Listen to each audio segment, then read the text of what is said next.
Aujourd'hui, on vous présente une entreprise à fort potentiel de croissance dans l'ombre de Constellation Software.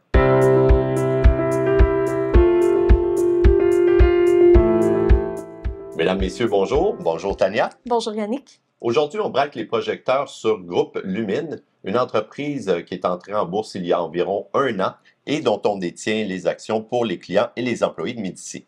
Oui, en fait, Lumine, c'est un SMH qui provient de l'entreprise Constellation Software qu'on détient pour nos clients depuis une douzaine d'années. Puis ce qu'on aime vraiment chez Constellation, c'est la performance économique.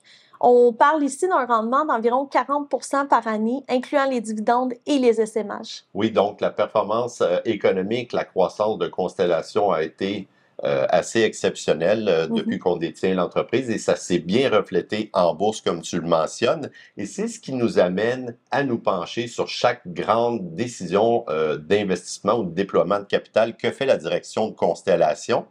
Il y a 2 ans, elle a décidé d'accélérer, si vous voulez, le déploiement du capital qu'elle génère parce qu'elle fait beaucoup de bénéfices qui sont pas nécessairement essentiels à ses activités. Et pour redéployer ce capital-là, elle a envoyé une première division en bourse. Oui, puis elle a refait la même chose, en fait, l'année dernière avec Lumine, qui est une division qui se spécialise plus dans les logiciels de médias et de télécommunications. Puis, finalement, quand elle est entrée en bourse, elle a pris une grosse acquisition de WideOrbit, qui est une entreprise américaine. Puis, WideOrbit et l'ancien groupe de Lumine à même Constellation est devenu une nouvelle entité en bourse. Oui, donc depuis ce temps-là, Lumine n'a vraiment pas chômé. L'entreprise a réalisé de multiples transactions. En fait, justement, il y a quelques jours, ils ont annoncé une nouvelle acquisition. Donc, ça va être 2 divisions de la compagnie Casa Systems, qui est présentement en processus de faillite.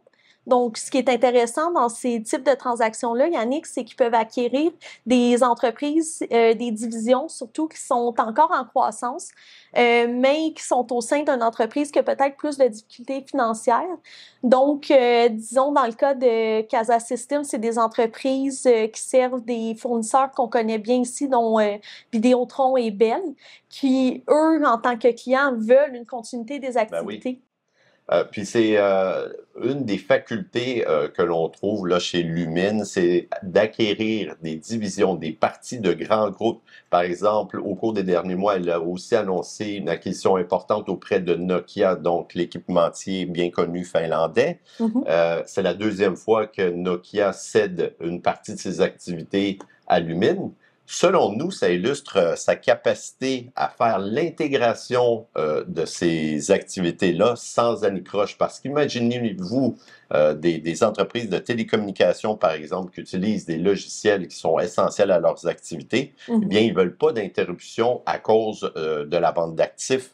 Donc, Lumine s'est forgé une bonne réputation auprès de ces entreprises-là, ce qui lui permet de faire des acquisitions à des très bons termes. À des très bons termes et de divisions qui sont toujours en croissance. Ça, c'est important de le mentionner également.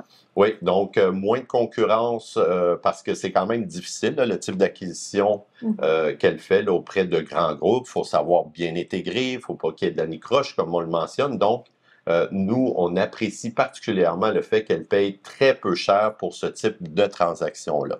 Puis Yannick, souvent, on va faire la comparaison aussi Constellation versus Lumine. Oui, c'est similaire, mais il y a quand même des différences. Il y a des différences. La première qui nous vient en tête, c'est évidemment la taille.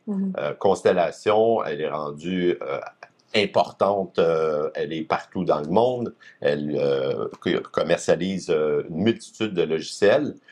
Lumine, elle est plus concentrée dans 2 créneaux principaux, comme on le mentionnait, les médias et les télécommunications, ce qui fait qu'elle a probablement des clients de plus grande envergure, mais elle en a moins. Ceci dit, elle est quand même très diversifiée comme entreprise.